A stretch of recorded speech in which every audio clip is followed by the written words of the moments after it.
because ऐसा उसका जो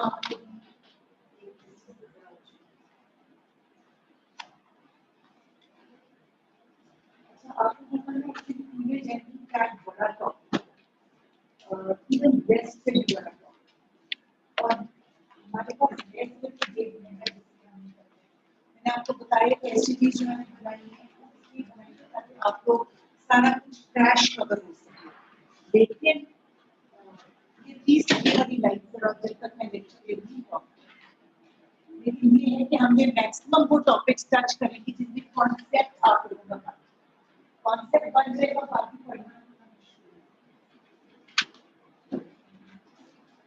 रेस्ट आप लोगों को एक्सपीरियंस करते हैं याद हो गया रेस्ट ठीक है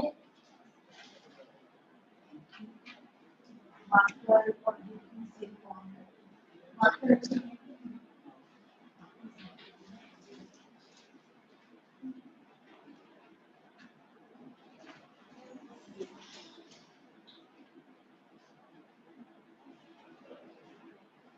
प्रॉब्लम वाचिंग में कॉलेज को पार चीज आपको चाहो कितना चीज किसी चीज में प्रॉब्लम फेस किसी चीज में प्रॉब्लम आ रही है जब बच्चे बस नहीं है कॉलेज बेस्ट में समझ ना आया मेरा इस दफा मैंने आपको कितने लेक्चर करवाए कि लेकिन मैं देखती हूँ कुछ कट किया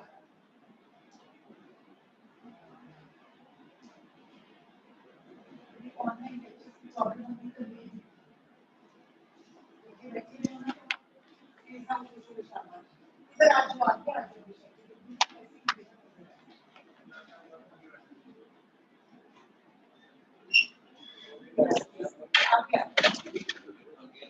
ये है कि इंतजार है ना मान की जरूरत रशीदार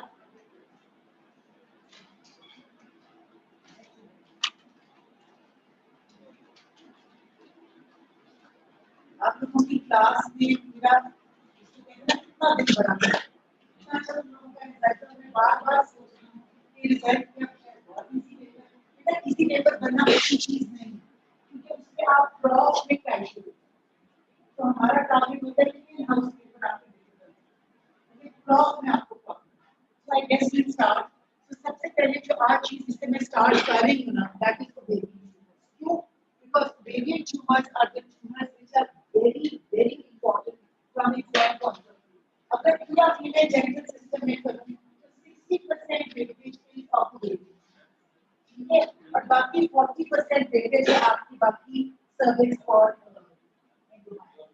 आवाज बेटा आपको कहीं आ रही है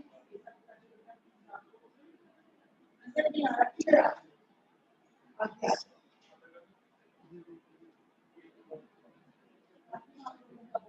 बेटा पीछे आप लोगों को बोर्ड नजर आ रहे हैं अच्छा तो हम अब शुरू करते हैं इसलिए सबसे पहले ओवरी ओवरी में सिर्फ मैं आप लोगों को कॉन्सेप्ट दूंगी एंड फिर quickly will go through the slides बेटा ये ओवरी है ये सारा हर ओवरी का you have an outer layer or an outer covering which is known as mesothelium. And then inside the ovary you have an egg with surrounding follicular cells. ऐसे ही है, ठीक है? And rest of it is stone. Ovary में you have three main components. One is the surface of the ovary and its lining. The other one is the egg, जिसमें से basically fertilization या ovulation होती है.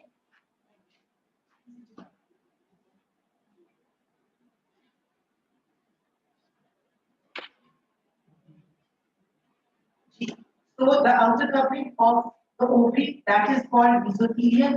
Then you have the egg, which results in ovulation at the 14th day, and then you have everything which is between this egg and this outer layer. And what is it called? It's called stroma. और egg के बाद क्या है, याद रखो, पढ़ा होगा आप लोगों ने, ग्रैन्युलोसा सेल की लेयर होती है, उसके बाद थीका सेल की लेयर होती है. So these are the areas which give rise to variants. All those tumors which arise from this mesothelium, they are known as surface epithelial tumors. Surface पे से arise करते हैं. Those tumors which arise from the egg, egg is the germinating part. Egg से आगे fertilization.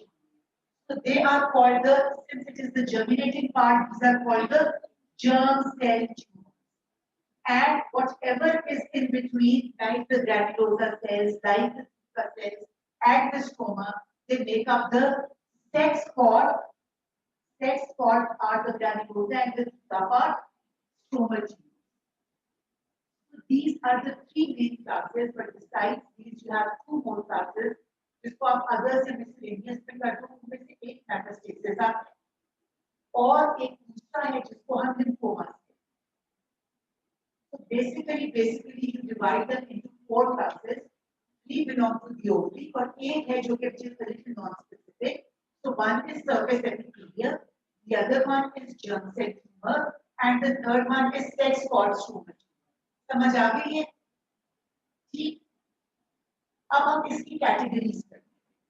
जो surface epithelium है ना, it can be anything, it can be any epithelium. It can be a serous epithelium.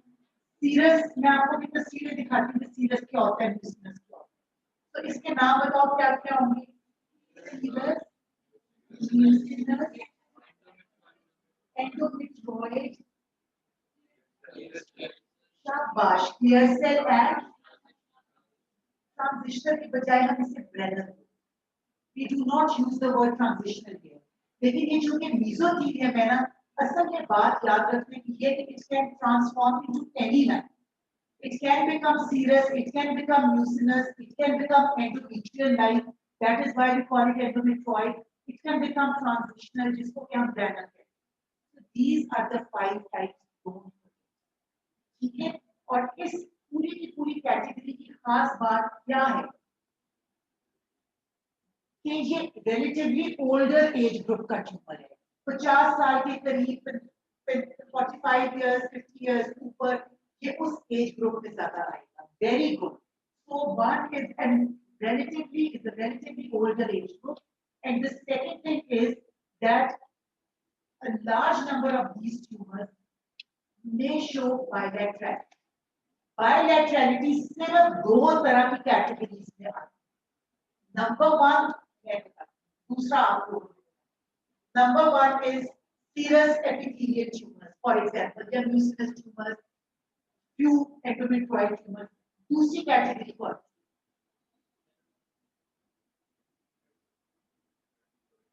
No. Metastasis. It's an MCQ. याद रखो, जब भी MCQ. Whenever you come across a scenario, ये कौन है? नमान किधर है? नहीं आया ना, नमान किधर है? किधर है नमान? किधर है? देखो ना, आज नमान नहीं आया, पर आप भी लेट आए. This is not wrong. Time मत देखो. जब मैं इधर खड़ी हूँ तो मेरे से पहले आपको. ठीक है बेटा. तो याद रखो MCQ. Whenever in a scenario you find a scenario where you have bilaterality, it means कि दो ही चीजें आपसे, या वो आपसे मेटास्टेसिस पूछ रहे या वो आपसे सीरियस ट्यूमर. फिर आप सिनेरियो देख के बता देना कि आपने आंसर क्या करना. ठीक है.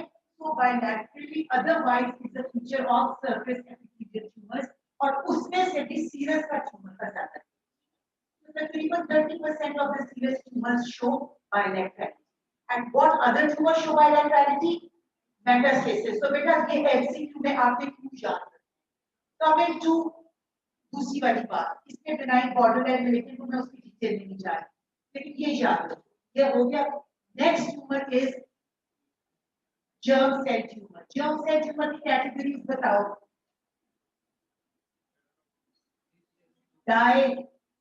Dysgerminoma, very good. Why से?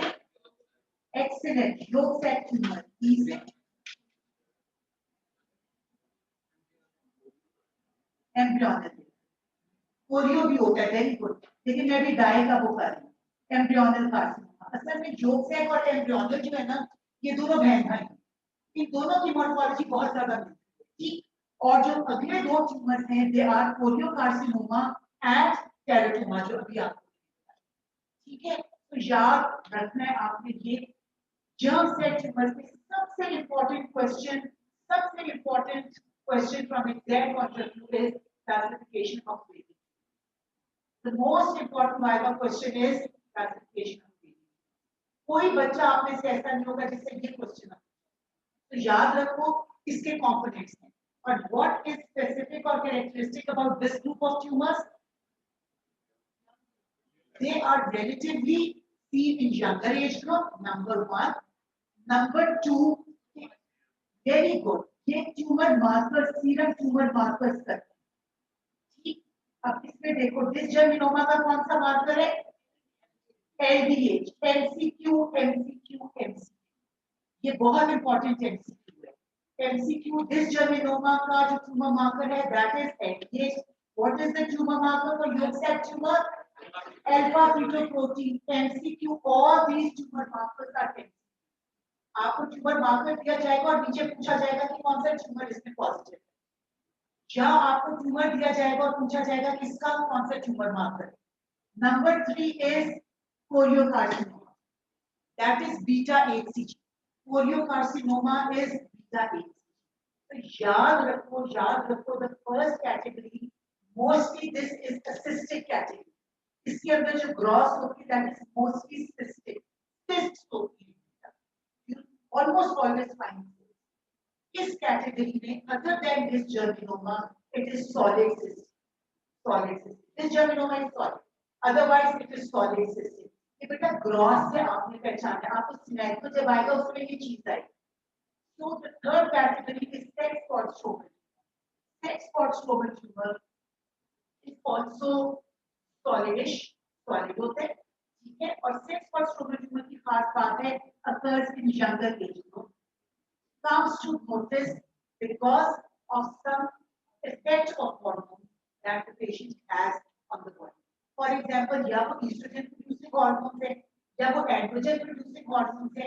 तो estrogen producing hormones है वो menstrual irregularities करेंगे, जो androgen producing hormones है वो या male characters, rough feature, rough skin, acne, इस तरह की चीजें करेंगे। तो इससे पता चलता है जल्दी early diagnosis the early pick हो जाती है। So just remember, coming to baby tumors, what you have to remember is the classification. There are 4 main types. One is surface epithelial tumors. The second one is germ cell tumors. The third one is sex or stromal tumors. And fourth one is a miscellaneous category, जिसमें आपके metastasis दिखते हैं और आपके lymphomas। ठीक है? Which tumors present with bilaterality? दो नाम बताओ। एडिनोमा, शाबाश, एंड मेटास्टेसिस, शाबाश। अच्छा, अब इस कैटेगरी की खास बातें कर रहे हैं। These tumors occur in relatively older age group and predominantly the gross presentation is cystic. Cyst की आपको बेटा नजर आती है, ठीक है। तो ये नाम इसमें बता दो, नाम सारे हर तरह के एपिथेलियम आ जाएगा। सीरस, म्यूसिनस, ट्रांजिशनल के बजाय ग्रैनर का लफ्ज यूज करना है आपने, एंडोमेट्रॉइड एपिथेलियम, ठीक है, ये सब इसमें आ जाता है।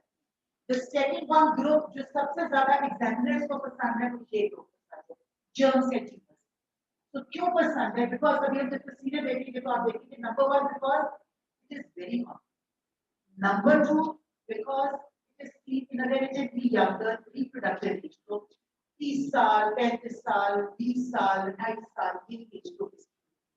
और इसके कौन-कौन से कंपोनेंट्स है? डायसिटी, D for dysgerminoma, Y for yolk sac tumor, E for इसका twin which is embryonal carcinoma, yolk sac, याद रखो बेटा yolk sac tumor, yolk sac fetus में हो और एम्ब्रियो भी उसकी अलग सी चीज। तो याद रखो कि yolk sac tumor और embryonal carcinoma और CT stands for choriocarcinoma and carcinoma. And what is peculiar about this group?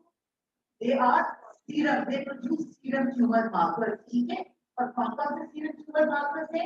Number 1 dysgerminoma के साथ एलडीएच, जोक्सैक ट्यूमर के साथ शाबाश। तीसरा नंबर है कोलियोकार्सिनोमा के साथ बीटा 8।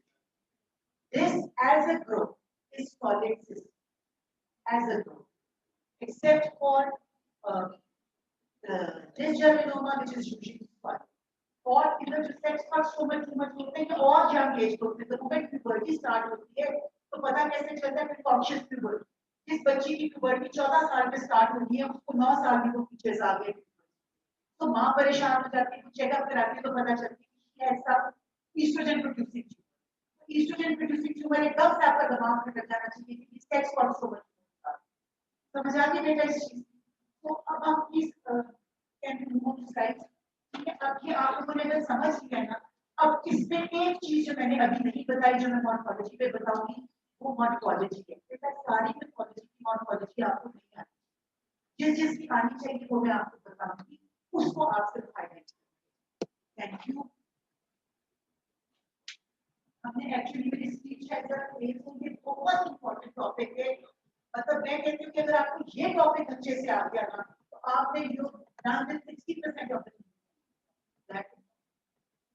और बेटा जो चीजें ये वो कोट है जो मैं अपने बच्चों को, एक बच्चा जिंदगी की हर आसाइश के साथ एक्सेल नहीं कर सकता until and unless that person comes out of his comfort। अगर आप सुबह 6 बजे उठ रहे हो और 6 बजे उठो, रात 12 बजे सो रहे हो और 12 बजे सो, दरम्यान में आप लोगों ने अपना टाइम पढ़ाई में अगर नहीं लगाना, जो एक्टिविटीज कार्यों को करते हैं, तो you can never attain a good score. You will never be an average. Majority are average. कुछ above average होते हैं, कुछ below average. Majority are average. तो उसके लिए you have to come out of your comfort zone. अगर 6 बजे उठते हो तो 5:30 बजे उठो, आधा घंटा पढ़ लो। या अगर 12 बजे सो रहे हो तो 11 बजे सो जाओ। या दिन में अगर आधा घंटा पढ़ लो तो 2 घंटे पढ़ लो। आपको you have to come out of your comfort zone to achieve that. तो अभी वाला time in your talk, please come out of your comfort zone. और ये वाला जरा क्रैश करो। One of my very favorite course जो कि मैं अपने बच्चों को बताती थी बिफोर डायरेक्ट, बाद में मुझे नहीं से मिले। तो बेटा ये मैंने आप लोगों को बता दिया है, दिस इज द लेयर जो कि जर्म सेल है, this is the surface epithelial layer which gives rise to these cells। This is the egg which is actually the germinal layer. क्या आपको नजर आ रहा है? This is the germinal layer, it gives rise to germ cell tumours, guys, right? And whatever is around this egg, like these cells, these are the granulosa cells, and this lighter layer is the theca cell, and this whole is stroma. So it is going to give rise to granulosa cell tumor, thecomas, fibromas, or circulating cell tumor. This is the category. First part of this category is basically tumor markers. First part of this category is they basically are hormone. Classification नहीं बता रही। Epithelial tumours में आ जाओ, most of the tumours are cystic, ज्यादातर cystic, आपको cyst के साथ difference. This is serous cyst adenoma, serous cyst adenocarcinoma morphology exactly बात। तो सीरस सिस्ट एडिनोमा में you have cuboidal lining and you have cilia on top, ठीक है। This is the picture of a benign serous cyst adenoma and ये comes in your serous cyst adenocarcinoma is an exam question. Morphology of serous cyst adenocarcinoma. So serous cyst adenocarcinomas are bilateral. तीन चार चीजें बेटा याद रखो। These tumors are bilateral in 20 to 30% of the cases. They are associated with BRCA gene mutation. Very important. They are associated with BRCA gene mutations. और तीसरी बात जो आपने इसमें याद रखनी है इसकी माइक्रोस्कोपी। मैंने कहा ना माइक्रोस्कोपी आपने बस किसी की याद, इस एक की आपकी याद। तो इसमें आपको क्या मिलेगा? पहले आपने इसमें देखा था तो आपको एक लेयर नजर आ रही, इसके अंदर you will find, because it's called papillary serous, so you will find papillary formation, these are papillary, and they will be lined with serous epithelium which will be stratified abnormal, and you will find stroma body. This is what you will find in the papillary serous cyst adenocarcinoma. It's a cyst, so the cyst has papillary formation The papillae are lined by stratified cuboidal cells which are pleomorphic, and it will have pneumoma bodies just like you see here. It's a replica of papillary carcinoma. अगर आप लोगों को नहीं को पढ़ा हुआ तो बात करें। ये मैं पोस्ट करूंगी सारी प्रेजेंटेशन आपके ग्रुप में, ताकि अगर कोई स्लाइड आप लोगों की मिस हो जाए तो बेटा आप सिर्फ समझो अभी, ये मैं सब आपके ग्रुप में पोस्ट करूंगी। These are actually the pneumoma. So the same cyst, but if it is not lined by cuboidal ciliated cells, but tall cells which have a lot of mucin, this cyst will be called mucinous cyst. So mucinous stands for the epithelium that they show. Cyst means that they are all cystic in structure, and adenoma is the benign tumor. लेकिन cyst adenocarcinomas are benign. इतना समझ आ रही है? ठीक है? This is dysgerminoma. अब हम एकदम से जंप कर रहे हैं फ्रॉम सीरियस ग्रुप खत्म करके dysgerminoma, एक जर्म सेक्शन। मुझे बताओ क्या चीजें हैं जो कि आपने सीरियस में भूली ही नहीं? Bilaterality, BRCA gene association and cystic formation। और इसमें भी pneumoma bodies आती हैं, पेपिलरी में पेपिले भी बनते हैं और पी से पेपिला याद रखो, पी से pneumoma bodies। So dysgerminoma is the other category. This is one of the only tumors of germ cell category which is solid, बिल्कुल solid नजर आ रहा है। ये माइक्रोस्कोपी आपको सबसे ज्यादा जो मॉर्फोलॉजी जाती है ovarian. So dysgerminoma is a tumor in which you have three components. One is the fibrous septi, ये जो रस्ते नजर आ रहे हैं ना, ये are the fibrous septi. So ये देखो, these are the fibrous septi which separate these large cells. These fibrous septi separate the large cells into compartments, and you see this sprinkling of lymphocytes. These are the large cells.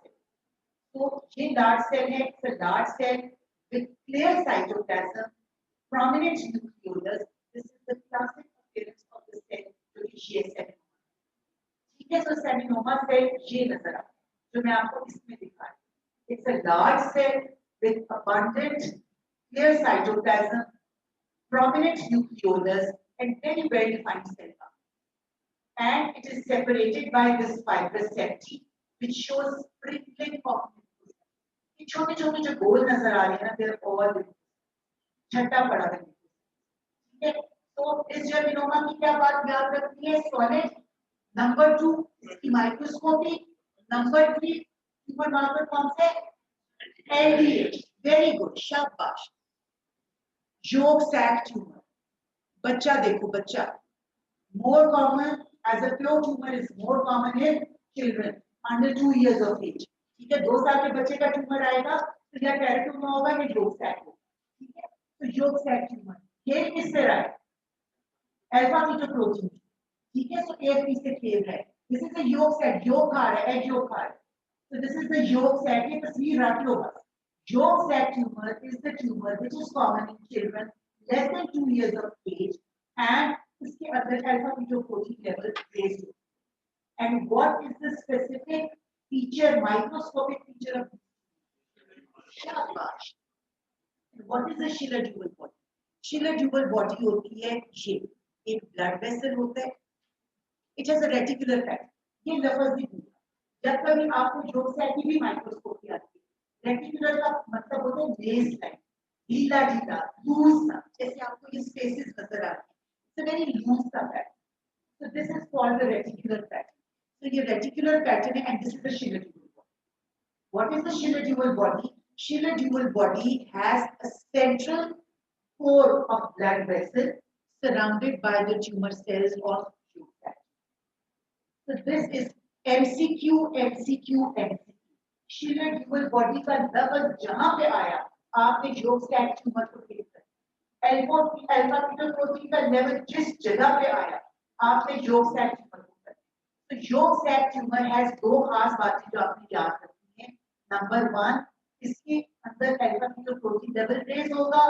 Number 2, इसके अंदर Schiller dual body होगी। और number 3, के बच्चे में अगर कोई आपको हिस्ट्री आती है तो दो ट्यूमर हैं जो बच्चों, one is yolk sac tumor, the other one is and that is an age. सबसे पहले age, ठीक है.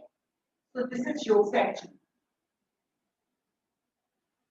This is teratoma, a very very common tumor. हम जितने देखते हैं इन सारे ट्यूमर्स में से प्रैक्टिकली सबसे ज्यादा कॉमन ट्यूमर है that is teratoma. And what is teratoma? Teratoma क्या है बताओ? Not more than 2 germ cells. ठीक है, 3 होगी, 2 होगी, लेकिन एक भी हो सकता है इसके कोड के अलावा आपको थायराइड मिल जाए तो मोनोडर्मिक टेराटोमा. तो ओवरी के अंदर ओवरी के अलावा अगर आपको स्ट्रक्चर मिलता है दैट इज टेराटोमा. इसका ग्रॉस हमारे पास है. आपका वाइवा में हमेशा बच्चों से कहती हूँ बच्चों प्लीज ओवेरियन ट्यूमर बहुत अच्छे से पढ़ के आना क्योंकि हमारे पास टेराटोमा का स्पेसिमेन है और यूजुअली एग्जामिनर्स कहती है बेटा एक स्पेसिमेन की पसंद करो. तो आपको मैं उनको हमेशा कहती हूँ बिल्कुल अच्छा सा आपने करना है एक टॉपिक. तो ये टेराटोमा बिल्कुल यही हमारे पास पड़ा. ठीक है, जब टेराटोमा आपके पास आएगा तो आपका वाइवा ही शुरू होगा. Okay, what is this teratoma, classify ovarian tumour, what is teratoma. तो आपको वो आना चाहिए. So this is teratoma, this is ovary, it is cystic, they can be solid, they can be cystic, a little bit solid here, you find here, इसको तो आप mix up कर नहीं सकते. ठीक है, ये देखो, ये इसका चीजी मटेरियल है. This is actually the sebaceous material जो होता है हेयर के साथ होता है. और जब हम माइक्रोस्कोपी में देखते हैं, you find cartilage, you find ducts, तो कभी कोई चीज हेयर फॉलिकल जैसे कोई चीज ऐसी है नॉर्मल होती है. This is teratoma. Typical gross of choriocarcinoma. याद रखो, hemorrhagic, very hemorrhagic, very necrotic, बहुत बड़ी. ये वाली शक्ल किसी और ट्यूमर की ऐसी नहीं है जितनी लाल और जितनी hemorrhagic choriocarcinoma. So choriocarcinoma is one of the most aggressive tumors of जो हमारी बॉडी के सबसे लीगल 3-4 ट्यूमर्स है ना उसमें एक choriocarcinoma. So ये choriocarcinoma it is very hemorrhagic, dissection with areas of necrosis. ये वैसे टेस्टिस है. choriocarcinoma is also seen in testis. Very red hemorrhagic. And this is what you see in a choriocarcinoma. 3 चीजें आपने नहीं की. You find these large multinucleated cells which are called syncytiotropoblasts. Syncytio means they share their cytoplasm. They do not have individual cell count. They share their cytoplasm. So these are syncytiotropoblasts, very ugly looking cells. And ये वाले जो सारे एक cell है ना, these are cytotropoblasts. And you find a lot of mitosis and you find hemorrhage. तो ये 3 चीजें hemorrhage के साथ necrosis है. तो ये माइक्रोस्कोपी जितनी दिखाई है ना यही दिखता है. अगर आपको माइक्रोस्कोपी पूछे कि choriocarcinoma की choriocarcinoma में you have a biphasic picture. बेटा कुछ लफ्ज लिखो. yolk sac tumor का लफ्ज आएगा तो 2 मॉर्फोलॉजी की चीजें. 1 reticular pattern and number 2 fibrillary. अगर आपके पास choriocarcinoma आएगा तो भी कुछ चीजें होंगी जिसमें एक hemorrhagic cut surface है, उसकी necrotic cut surface है और दूसरा biphasic pattern. ये लफ्ज ही पढ़ के अगले मैं आपको नंबर दे दूंगा. बायोफेजिक का मतलब है कि एक फेज में मल्टीन्यूक्लिएटेड सेल्स आ रहे हैं, एक में साइटो आ रहे हैं और साथ में defined a lot of antigen. ठीक है, so this is about code. This is a syncytiotropoblasm. अब देख लो the single big cell sharing the cytoplasm and all these nuclear lines here. ठीक है, और ये है आपका साइटोट्रोपोब्लास्ट जो कि इधर ज्यादा नजर आ रहा है. They have distinct cell membranes. They do not overlap. They do not share their cytoplasm. एक सेल की अपनी हद है, दूसरे की अपनी हद है. So this is the choriocarcinoma. अभी तक हमने जिस जर्म से ट्यूमर्स की हमने समझ आ गई है. बिल्कुल ही गोली में इतना टाइम सिर्फ इसके लगा दूं और फिर उसके बाद आपको रेस्ट करने की थोड़ा टाइम ताकि आपको इसको सॉल्व कर. So let's go to granulosa cell tumor. Another tumor जो कि आपसे बहुत ज्यादा पूछा जाता है माइक्रोस्कोपी वाइज. क्या पूछा जाएगा? कोई फीमेल है, बच्ची अगर आपके पास आ जाए 14 साल की बच्चा आ जाए, बच्चा तो नहीं आता ज्यादा ग्रैनुलोसा फीमेल्स में कॉमन. तो अगर आपके पास वो आ जाए और जिसकी मदर हो प्रिकॉशियस प्यूबर्टी का लफ्ज. प्रिकॉशियस प्यूबर्टी मींस कि 9 साल की बच्ची को मान लिया ये प्रिकॉशियस प्यूबर्टी. ये हिंट है कि आपके सेक्स पर्सन उनमें से ऑप्शन देखना कौन सी है. तो granulosa it is also a solid fat surface किससे मिलती है? शाबाश. डिसजर्मिनोमा से मिलती है, लेकिन जब आपसे माइक्रोस्कोपी मांगी है ना, तो ये डिसजर्मिनोमा की माइक्रोस्कोपी है कि नहीं? नहीं है। मुझे ये बताओ कि डिसजर्मिनोमा की माइक्रोस्कोपी में क्या आएगा? Fibrous capsule lymphocytes and seminoma, dysgerminoma cell, जो बड़े-बड़े सेल्स हैं विद क्लियर साइटोप्लाज्म, ठीक है? These are called axonal body. What is a called axonal body? मैं आपको दिखाती हूँ. This is a called axonal. This picture is a classic example of granulosa cell. You see, these are the called axonal bodies. Called axonal bodies are nothing but arrangement of the tumor cells around the central space, which has fibrillary. Okay? So the arrangement of the tumor in tumor bodies, the arrangement of tumor was around a blood vessel, but here the arrangement of tumor is around a material. So it is called axonal bodies. And इधर और से देखो, they all have grooves. All the nuclei of granulosa cell tumors have grooves. So this is a feature which is very characteristic in granulosa cell tumors, that it's a tumor in which the tumor cells show intranuclear grooving, just like coffee beans, and they show presence of called axonal bodies. तो अगर इस तरह की कोई picture आ जाएगी आपको, तो वो पक्का आपसे ग्रैन्युलोसा. ये देखो, what is this? This is a called axonal body. This is a called axonal body. It's nothing but a space with fibrillary material surrounded by tumor cells. And these are the coffee beans. और ये देखो, every cell has a groove within the nucleus, which makes its resemblance quite similar to that of a coffee bean. तो ये क्या बन गया आपका coffee bean nucleus. Remember this. This mnemonic. Remember this for granulosa cell tumor. Call axonal. ठीक है, call axonal. I found coffee. This is what you have in a granulosa cell. Right? तो ये. तो अगर अब हम जल्दी रिवाइज करते हैं and we just go the salient features of COVID. सबसे important tumor from exam point of view is classification of ovarian tumors, and then you have a few tumors, the morphology of which is very important. Like they can ask you about the morphology of granulosa cell tumor, of dysgerminoma, of yolk sac tumor, of serous adenocarcinoma, और शायद about choriocarcinoma. अब हम इसमें से करते हैं. सबसे पहले हम डिस्क्रिप्शन में करते हैं dysgerminoma. मैं इससे पहले कि मैं करूँ, आप लोगों को मैं सिर्फ पिक्चर दिखाती हूँ. इसको बस ऐसे कर लो कि आपको ये पिक्चर रट जाए.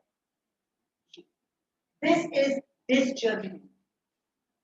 This is sheets of cells separated by fibrous septi with sprinkling of scattered lymphocytes. ठीक है, this is dysgerminoma. और cells की individual picture कैसी है? They are large cells with शाबाश clear cytoplasm, prominent nucleolus, is very defined cell. और ये क्या ट्यूमर मार्कर से ट्रीट करती है? LDH. सॉरी, एज ग्रुप आपको पता है 35 साल और जिसका मतलब रिप्रोडक्टिव एज ग्रुप होता है. तो ये याद रहेगा. Coming to yolk cell tumour, यही चीज आपने याद रखनी है. बच्चा आएगा DD2 teratoma and yolk cell tumour. ठीक है, फिर माइक्रोस्कोपी जरा फर्क हो जाएगा.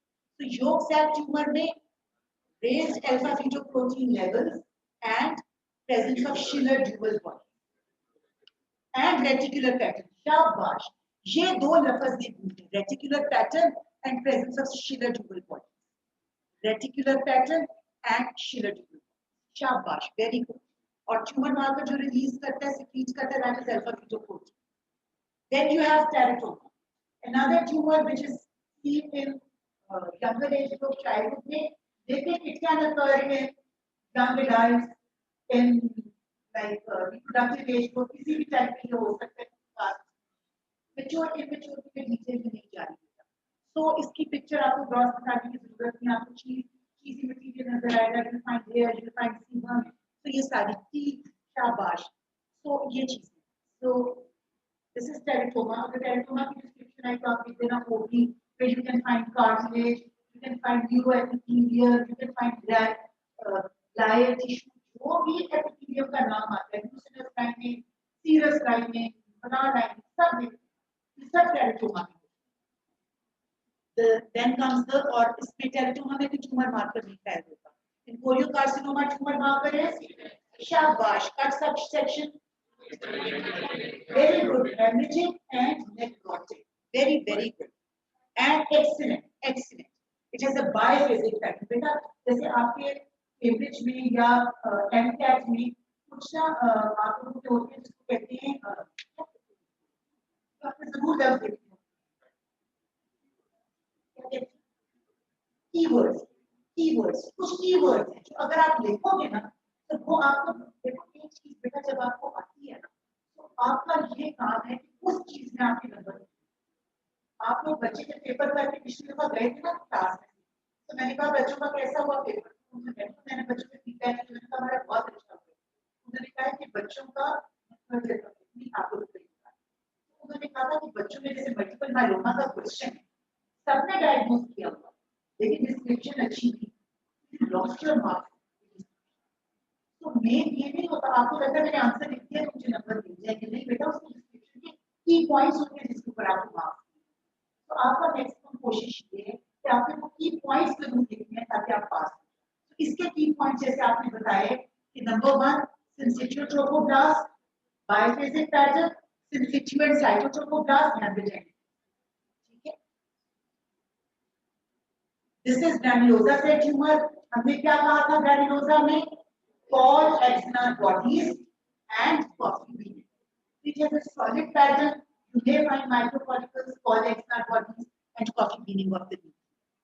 मुझे सबसे ज्यादा टेंशन आपको ओवरीज आप लोगों का अच्छा हो जाए because it's a mark scoring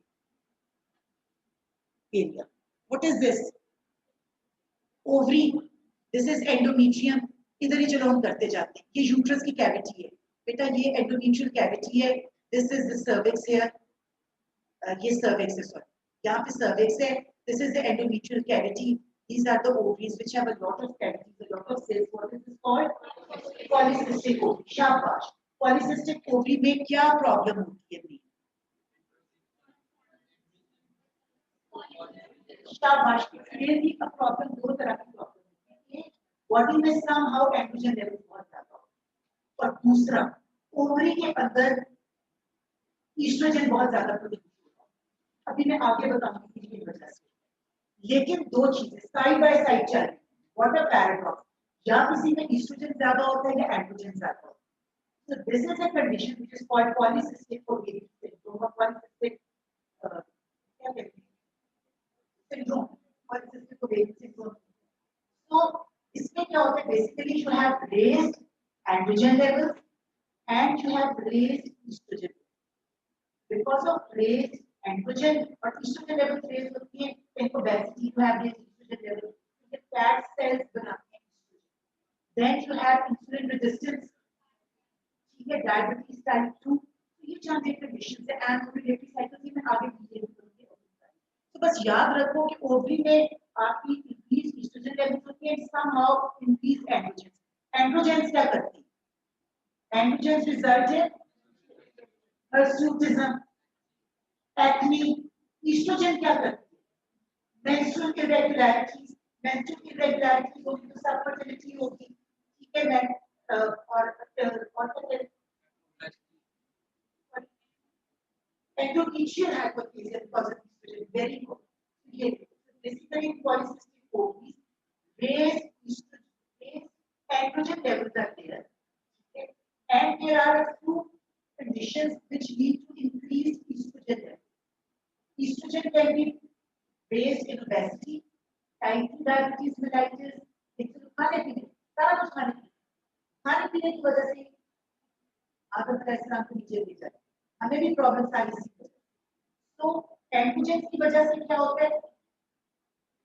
hirsutism, ठीक है, acne, hirsutism.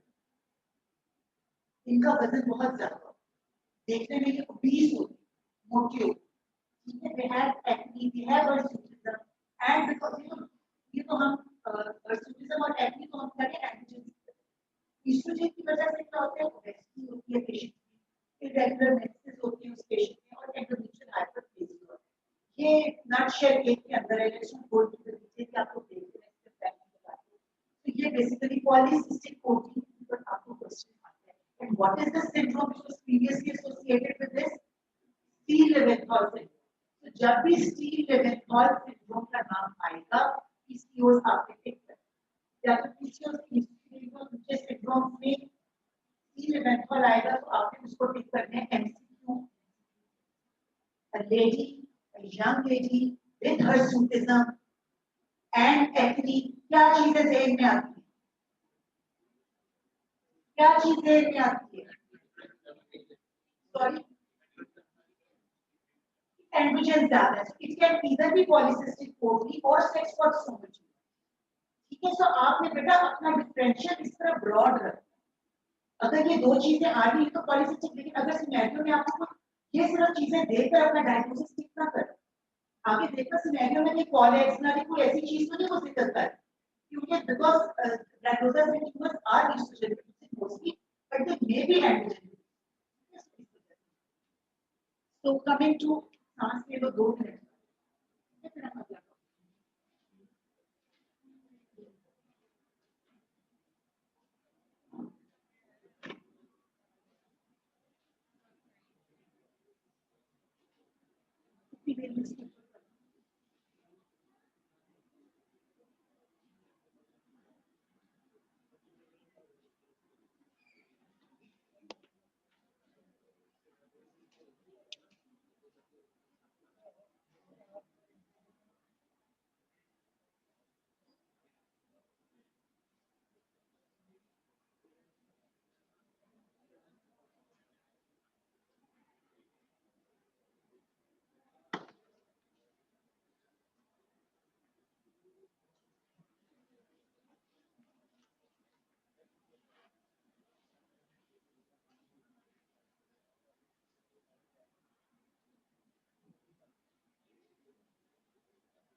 next topic is that this is also very important from SEQ point of view, from MCQ point of view, it's very important from that point of view.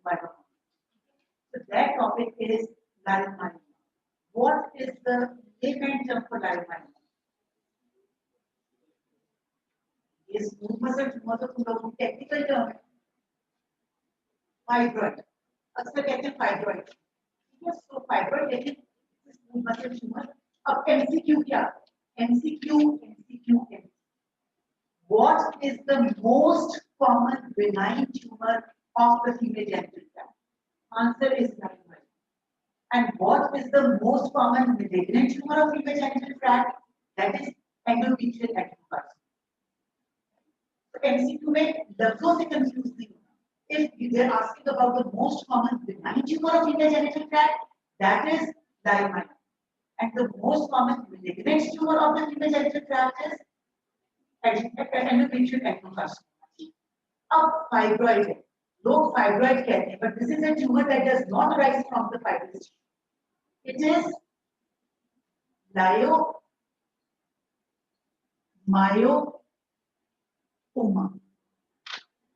So myo stands for muscle, oma stands for a benign tumor. Lyo is the technical word for this. अगर मैं आपको बताऊं, आप लोगों को भी पता है, if this is uterus, ये uterus है, this is the territory of the uterus. So the main bulk of the uterus is made up of smooth muscle. इधर क्या होता है? you have serous lining, simple lining. And what do you have here? क्या होता है यहाँ? Endometrium. तो अगर मैं आप लोगों को बताऊं कि ये इधर एंडोमेट्रियम है, इधर सेरोसा है, in between you have muscle. So now the MCQ is, what is the most common benign tumor of female genital tract? Now the other one is an SCQ. But SCQ क्या है? What are the types of leiomyoma and what is the morphology? जब morphology आएगा, you are supposed to write gross as well as microscopic. ठीक है? तो the gross मैं आपको इस पे समझाऊंगी. लेकिन इससे पहले कि मैं स्लाइड्स की तरफ आऊं, बेटा एक कॉन्सेप्ट आपको,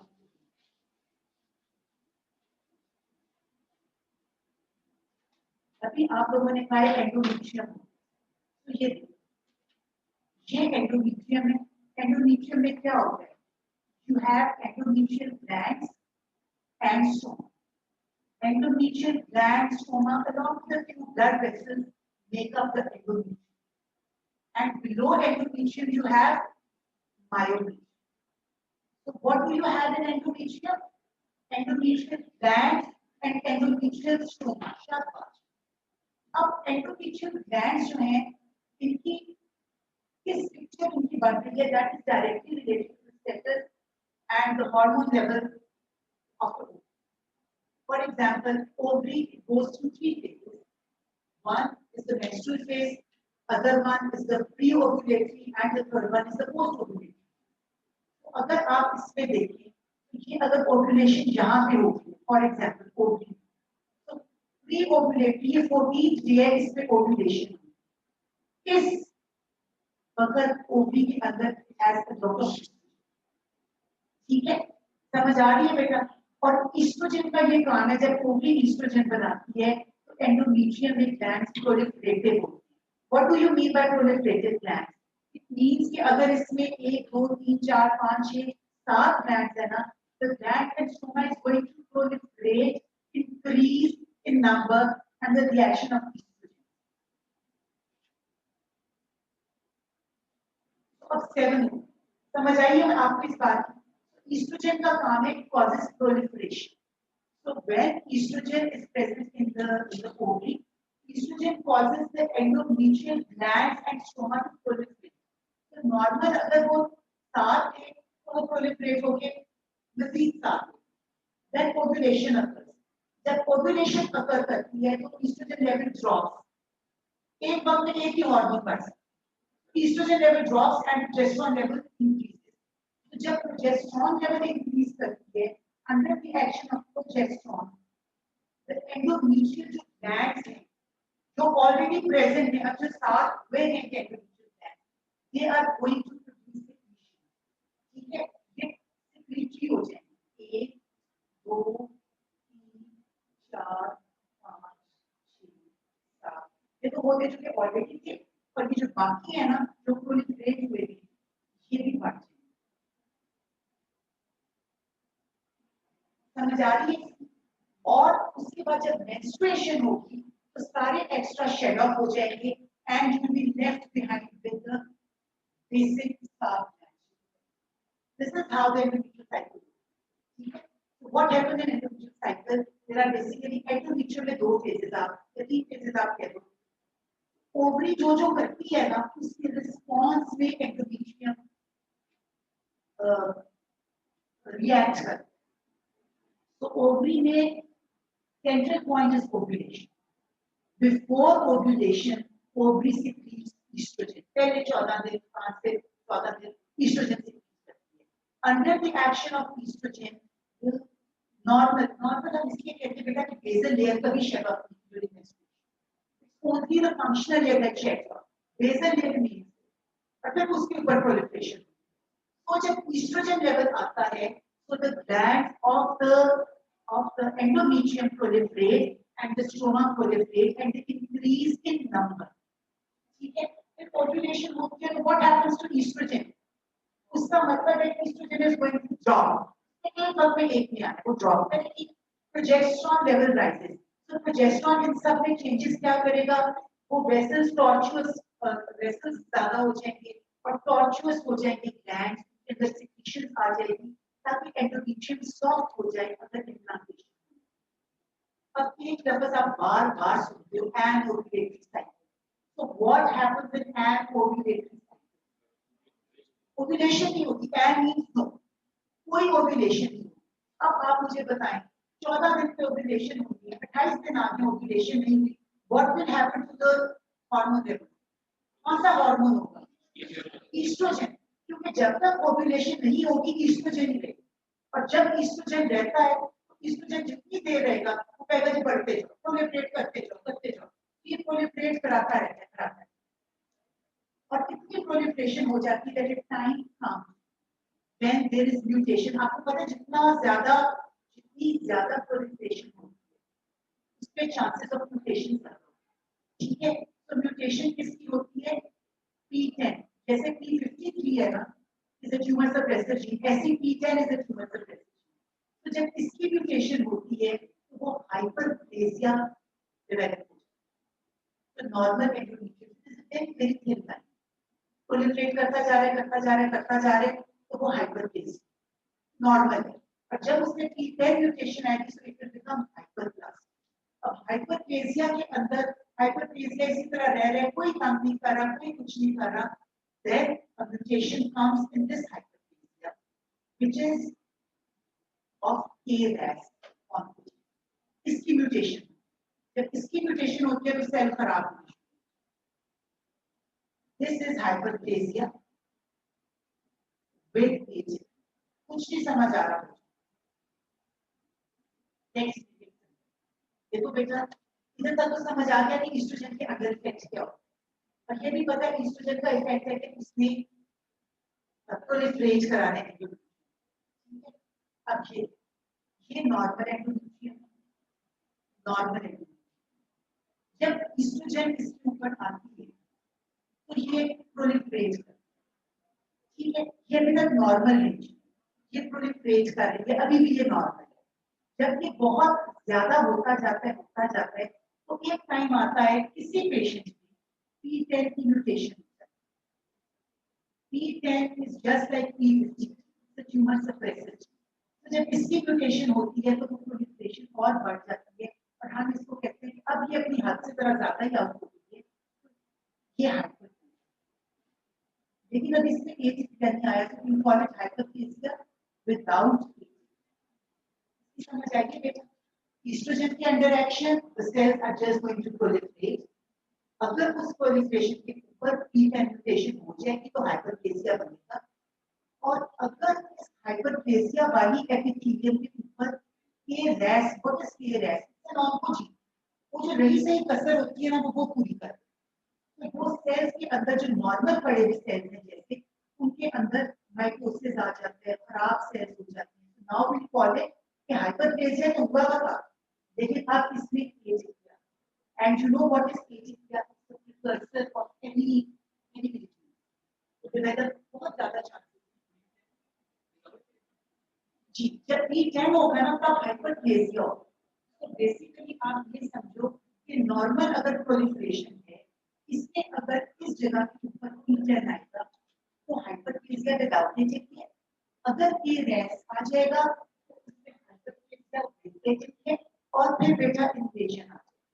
लेकिन इन्वेसिव कार्सिनोमा के लिए फिर कुछ चीज है, आप उसमें से याद रखो ARED 1A and beta category.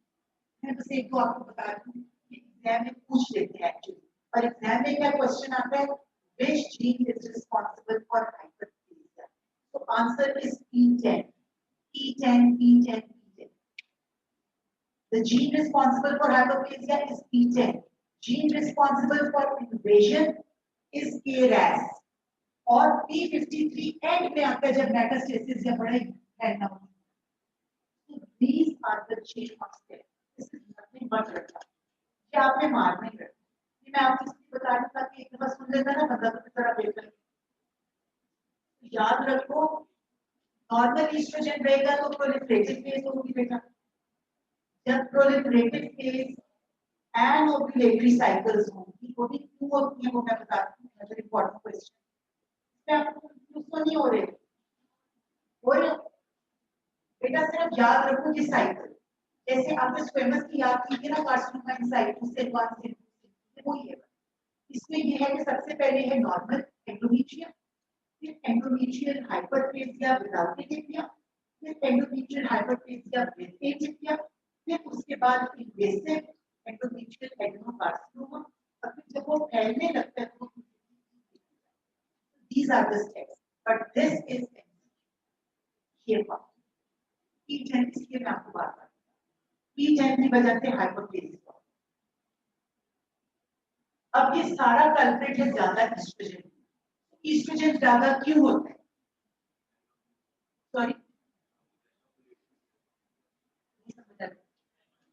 एनोकुलेशन की वजह से, और वो क्यों होता है?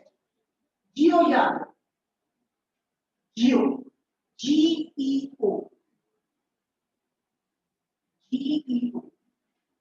इंक्रीज ईस्ट्रोजन के लिए जियो याद। जी से कुछ जनरलाइज्ड चीजें हैं जो कि इसमें होती है। जनरलाइज्ड चीजों में क्या है? पेशेंट में एक्सट्रीम्स ऑफ चेंजेस आते हैं, या बहुत बीस हो जाएगा या बहुत ही mad, diabetes type 2, diabetes mellitus type 2, or insulin resistance. So these are a few metabolic conditions that are in the background. ठीक है, GO. So G is the general condition. General. और general condition में क्या है? The patient is obese या malnourished या diabetes mellitus या insulin resistance. ठीक है. E stands for endocrine. Endocrine की प्रॉब्लम. और endocrine में याद रखो टैप, थायराइड का अगर कोई प्रॉब्लम होगा, एड्रिनल का प्रॉब्लम होगा या पिट्यूटरी का प्रॉब्लम, तो भी ईस्ट्रोजन लेवल डायरेक्टली और इनडायरेक्टली रेज हो जाए। ठीक है, और ओ से याद रखो ओवरी की प्रॉब्लम। अभी हमने दो पढ़ी है, पॉलीसिस्टिक ओवरीज या ट्यूमर प्रोड्यूसिंग पी से बेटा थायराइड, थायराइड की एब्नॉर्मैलिटीज, ए से एड्रिनल्स की एब्नॉर्मैलिटीज, पी से पिट्यूटरी। क्योंकि आपको पता है पिट्यूटरी भी एफएसएच एलएच वगैरह करते हैं तो सारे जो रेज होते हैं, तो ये बहुत सारा रखता है एक्चुअली। मैं आपको बताऊं ये कॉजेस, तो आपको ये क्वेश्चन आता है write note on anovulatory cycle. Anovulatory cycle means all those conditions which leads to or which do not lead to ovulation. ठीक है, in which the ovulation is suppressed, and these conditions are GO. G stands for generalized metabolic disorders, E stands for endocrine abnormalities, O stands for certain tumors like granulosa cell tumor, estrogen producing tumors, and polycystic ovary. ठीक है बेटा, इसकी समझ आ गई है। तो अभी तक हमने ये बात की है कि जो एंडोमेट्रियम है वो under the action of oestrogen and progesterone, oestrogen के अंडर एक्शन प्रोलिफरेशन होती है ऑफ द एंडोमेट्रियम, और प्रोजेस्टेरोन के under action under command secretory phase. तो अगर हम ईस्ट्रोजन ज्यादा हो जाता है बिकॉज ऑफ एंडोमेट्रियम, आपको समझ आ रही है? मैं कंफ्यूज तो नहीं कर रही आप लोगों को? किस जगह पे समझ नहीं आई बताओ? शायद कोई मसला नहीं है बेटा, दिस की और कंफ्यूजन का कॉन्सेप्ट आ गई है।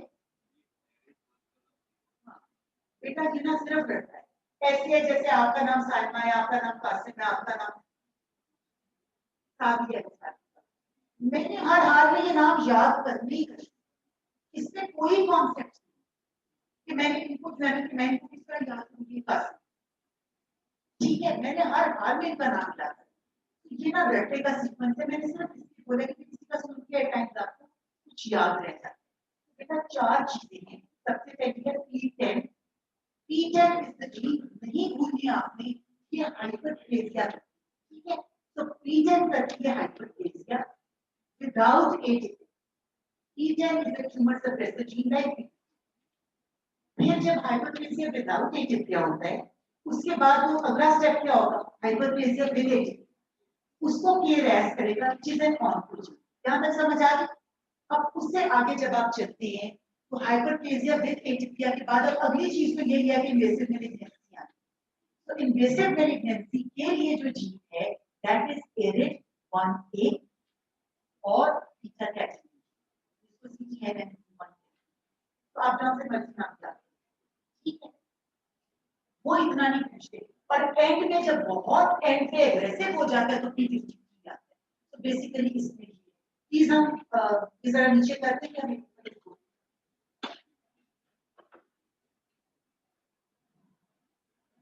जितना भी एंडोमेट्रियल ट्रैक है ना बेटा याद रखिए, सर्विक्स एंडोमेट्रियम इसमें जब भी पेशेंट प्रेजेंट करेगी वो के साथ आपने अब उसका कॉज ढूंढना है कि मैंने ब्लीडिंग का कॉज क्या है, ठीक है। तो अगर यंग सबसे पहले आपने देखना है कि आपको कौन सा एज ग्रुप, अगर आपको रिप्रोडक्टिव एज ग्रुप है तो आपके पास सबसे पहले आपकी लाइलोमायोमा सोचने की है और आपने uterine cancer younger age group. अगर आपको बड़ी उम्र का आएगा तो आपने ट्यूमर, तो आपने एज को बहुत ज्यादा कंसीडर, कुछ ट्यूमर्स है जो है ही यंग, फाइब्रॉइड मेनोपॉज के ऊपर रिप्लेस। अब हम ये देखते हैं, हम जल्दी जल्दी करते हैं ये कंसेप्चुअल नहीं है but it is very important. Leiomyoma का जिसका नाम इज फाइब्रॉइड, लेकिन असल में it is not a fibrous tumour, it is tumour of the smooth muscle fibre, and this is how it looks like. So remember the cross. आपसे अक्सर ऐसी क्यों में आता है what is the morphology of लाइलोमायोमा, ना सिर्फ आपने माइक्रोस्कोपी लिखी है ना सिर्फ क्रॉस, दोनों चीजें। So gross neck is a very well circumscribed region. The cut section is whitish and it is word white. Word pearly होती है इसके अंदर। अब नेक्स्ट टाइम आप लोगों ने ढूंढना नहीं है, जब लैब में आओगे ना तो आप लोगों ने लाइलोमायोमा मैं कोशिश करूंगी कि सामने रखूं उधर पे देखिए। So this is leiomyoma. It is a very well circumscribed region. The cut surface is word white and it can be seen. This is the uterine cavity. This surface. ये लाइलोमायोमा है, ये भी लाइलोमायोमा है, ये भी लाइलोमायोमा, लेकिन इसकी टाइप्स ये डिफरेंट है। This leiomyoma is including words that you get. This type is called submucosal. Endometrial mucosa के नीचे. So this is submucosal. This is within the endometrial muscle, myometrial muscle. This is called intramural, and this is towards the serosa. This is called subserous. तो ये देखिए endometrial में ये कौन सा वाला बना? सब म्यूकोसल, ये कौन सा बना? शाबाश, सबसेरोसल। और ये इंट्रामस्कुलर है, लेकिन इंट्रामस्कुलर कितना नहीं बना, ये सब। तो जो क्वेश्चन आता है कि what are the types of leiomyoma, there are 3 types of leiomyoma, one is submucosal, intramural and subserosal. बच्चे ऐसे कंफ्यूज होते हैं क्या पूछ, अब इन सब की प्रॉब्लम फर्क है। जो ये वाला सबम्यूकोसा है, ये वाला है ना लाइलोमायोमा, it is going to cause menorrhagia, heavy bleeding, because it keeps on irritating the endometrium. So ये menorrhagia करेगा। Number 2, fetal malposition. Number 3, abortions, ठीक है, miscarriages ये कर सकते हैं। Intramural ज्यादातर करता है heaviness, बहुत बड़े हो जाते हैं, तो heaviness होती है, लेकिन लोअर बैक की बहुत प्रॉब्लम, क्योंकि बहुत बड़े 20-20 सेंटीमीटर के साइज के हो जाते हैं, इतना बड़ा। और ये जो सबसेरोसल होते हैं, ये बेसिकली आगे in front of the uterus you have the bladder, तो ये उसको irritate करता है, increase frequency होती है, at times infection। तो ये चीजें आपने ना देख लेना कि वो आपको क्या सिनेरियो दे रहे हैं। डायरेक्ट लाइलोमायोमा कोई नहीं पूछेगा, ये पूछेगा 25 years old, 24 years old has complaints of menorrhagia, no other complaints seen है, और on examination there was a lesion in the uterus। इस एज ग्रुप पे यूट्रस में तो lesion होती ही है, and that is leiomyoma because it is the most common।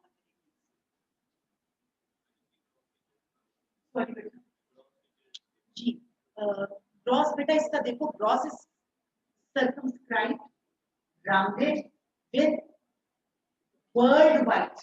मैंने कहा ना कुछ नाम याद रखने, whorled wide is the word, is the key word, whorled wide cut surface, it very well circumscribed, ठीक है बेटा। ये है, और माइक्रोस्कोपी भी आती है, ये मैं आपके ना जब मैं पोस्ट करूंगी तो आप देख लेना, ये तस्वीरें इसमें मैंने बहुत डाली। तो ये देखो, it's world pattern and it is made up of, it's a benign tumor which is encapsulated. जब आप माइक्रोस्कोपी लिखोगे तो ये लिखोगे, it's an encapsulated tumor in which the smooth muscles they run at right angle. There is not much aging here. इसको छोड़ दो, ये असल में ऐसा नजर आता है। This is the capsule. This is the capsule. and the muscle fibers, they are intersecting at right angle. इसको इधर टच कर रहे हैं, इसको इधर टच कर रहे हैं. These are the smooth muscles. This is leiomyomia. ठीक है? तो बस लफ्ज क्या याद रखते हैं, smooth muscles intersecting at right angle. And इसका malignant counterpart is leiomyosarcoma. तो एंडोमेट्रियल कार्सिनोमा ये बाद में करेंगे. ये देखो जो मैंने आपको बताया, ये याद रखना. This is the normal proliferative phase. अगर इसमें आपको P10 की म्यूटेशन हो जाएगी तो सिंपल हाइपोप्लेसिया विदाउट एटिपिया होगा. अगर उसी के अंदर आपकी KRAS म्यूटेशन हो जाएगी तो आपका हाइपोप्लेसिया विद एटिपिया हो जाएगा. और अगर ARID1A या बीटा कैटेनिन होगा तो इन्वेसिव हो जाएगा. और अगर P53 हो गया तो मेटास्टेसिस. ये बेटा रट्टा है, ये मैं इसकी बस चलो बस सिर्फ ये सुन लो. टाइप 1 और टाइप 2 कर रहे हैं, बस इसके बाद क्योंकि सर्विस इतना मुश्किल नहीं है. सर्विस आप लोग खुद कर लोगे और ये प्रेजेंटेशन में पोस्ट करूंगी. टैप स्मीयर जरूर, टैप स्मीयर आपके एग्जाम में आता है. डॉक्टर चुप्पाई का ये भी कहते हैं कि प्रोनाउंस करो Pap smear, which is basically Pap in a. तो जब आप देखोगे तो उसी को वैसे प्रोनाउंस करके कि डॉक्टर का जिसके नाम की वजह से होगा. तो अगर इतना टाइम नहीं कि हम उसकी डिटेल में जा सकते हैं. आप देखिए तो मुझे था कि हम इंपॉर्टेंट टॉपिक्स में टच करें. तो ये याद रखो, टाइप्स ऑफ एडेनोकार्सिनोमा दो तरह के, टाइप 1 एंड टाइप 2. आपकी बुक में एक टेबल बना है, वो टेबल आपने अच्छे से कर, उस टेबल को मिस नहीं करना. मैं आपको बेटा टेबल बेग रॉबिन्स में टेबल, ठीक है. Type 1 and type 2. Type 1 tumors are those tumors which occur in a relatively younger age group. ये जो मैंने अभी आपको सारा कहानी सुनाई है ना, जो जितनी कहानी मैंने आपको सुनाई है ये टाइप 1 जिसमें they occur in the background of hyperplasia, females obese होती हैं, टाइप 2 डायबिटीज होती है, ये सारा कुछ ठीक है. और इसमें आपको मैंने बता दिया कि ये म्यूटेशन होती है, सब उसमें ये. और इसका low grade, intermediate, high grade जो नहीं मैंने आपको पढ़ाया, that is the type 2. Type 2 किसमें होते हैं, ये बड़ी बूढ़ी औरतों में. हमेशा ना याद रखने के लिए किसी एक फिगर को अपने जहन में, ये जैसे ये जो है इस पे फिट है. तो जो टाइप 2 की पेशेंट होगी वो थिन लीन पेशेंट. अगर आपको हिस्ट्री में ओल्ड एज 70 साल की औरत थिन लीन आ रही है, that means they are asking about type 2. और चूंकि पोस्ट मेनोपॉजल होती है, थिन लीन होती है, उसका एंडोमेट्रियल एज होता है. P53 टाइप 1 क्वेश्चन बेटा देखते हैं ये कौन आंसर. P53 टाइप 1 ट्यूमर्स में किस जगह पे आता है, सबसे एंड, जब वो सबसे ज्यादा एग्रेसिव मोड में, लेकिन इसके अंदर एक ही जीन इन्वॉल्व होती है एंड दैट इज P53. तो नॉर्मल से वो उस लेवल पे फॉरन आता है. ठीक है. तो P53 की वजह से इसमें इंट्राएपिथेलियल नियोप्लेसिया होता है और सीरियस कार्सिनोमा. अब अगर मैं आपको जो भी बताऊंगी ना उसका ऑपोजिट आपने, जैसे मैं पहले टाइप 1 आपको, टाइप 2 आप, अब मैं आप लोगों से बोलूंगी जो ये बोलेंगे इसका उलट आप लोग. तो एज ग्रुप रिलेटिवली यंग, जैसे 55 से 65 तक हम रिलेटिवली यंग, और इसके हम 65 से 75 में. आप बताओ what is the cause, underline cause इसकी हाइपरप्लेसिया. ठीक है. दोनों बेटा पोस्ट 50 साल में मेनोपॉज हो जाता, दोनों पोस्ट मेनोपॉज. ठीक है. लेकिन हाइपरप्लेसिया टाइप 1 में हो. हाइपर जो मैंने सारी कहानी सुनाई है वो टाइप 1. इसका बैकग्राउंड कॉज क्या होता है, एट्रोफी. एट्रोफी. ठीक है. इसके पेशेंट की फिजिक कैसी होती है type 1, obese, diabetic, insulin resistance, hypertension. इसमें क्या होती है, बिल्कुल कॉमन सी. ठीक है. उसके बाद तीसरी चीज इसमें चीज कौन सी आती है, P10 से शुरू हो जाना कहानी. शाबाश, वेरी गुड. और इसमें कौन सी, P50. ठीक है. इसके ग्रेड्स कितने होते हैं, 3, 4, मतलब स्टेप वाइज बढ़ता. Grade 1, grade 2, grade 3. इसका ग्रेड क्या होता है, सीरियस का. It is always high. We do not give a grade because it is always high. और जो आखिरी डिफरेंस इन दोनों में है, जो कि सिर्फ टॉपर बच्चे से पूछा जाता है, मतलब एक्सपेक्ट किया जाता है कि अगर ये बताएगा इसको बहुत अच्छे मार्क्स मिलेंगे। वो ये है कि इन दोनों के मोड ऑफ स्प्रेड में क्या फर्क है। किसका लिम्फेटिक्स फॉर्म, पहले वाले का लिम्फेटिक्स टाइप 2 का, क्या बात, इसका इंटरफेस है। पर क्या होता है कि जो सीरियस होता है, serious case easily drop out करते हैं। तो वो अगर यूट्रस का भी ट्यूमर है ना, इंट्राएपिथेलियल ट्यूमर भी है, वो भी उसकी पेरिटोनियम में सीख जाता है। तो ये चीज याद रखना। ये इसमें का बाकी टेक्निकल प्रोसेस वगैरह खुद करके ना असाइनमेंट के अंदर उसमें टॉपिक पे सब चीजें बनी हुई हैं। सिर्फ ये मैं आपको बताती जाऊं बेटा, एंडोमेट्रियोसिस में थेरीज करना मत भूलना। 4 थेरीज हैं, 4 थेरीज बहुत आसान, आपको एचडीज में करा, ठीक है, लेकिन वो करना मत भूलना। एंडोमेट्रियोसिस बहुत इंपॉर्टेंट है आपको।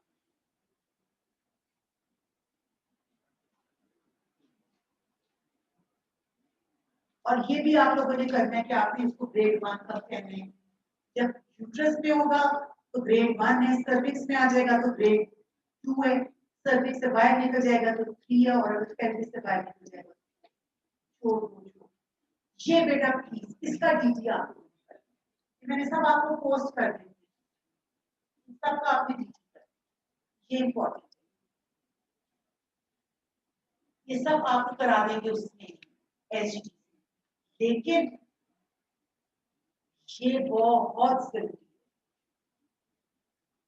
है, बहुत जरूरी आपको आना चाहिए स्क्रीनिंग टेस्ट। मैं आपको पोस्ट करा दूंगी बेटा, इतना टाइम नहीं कर सकती।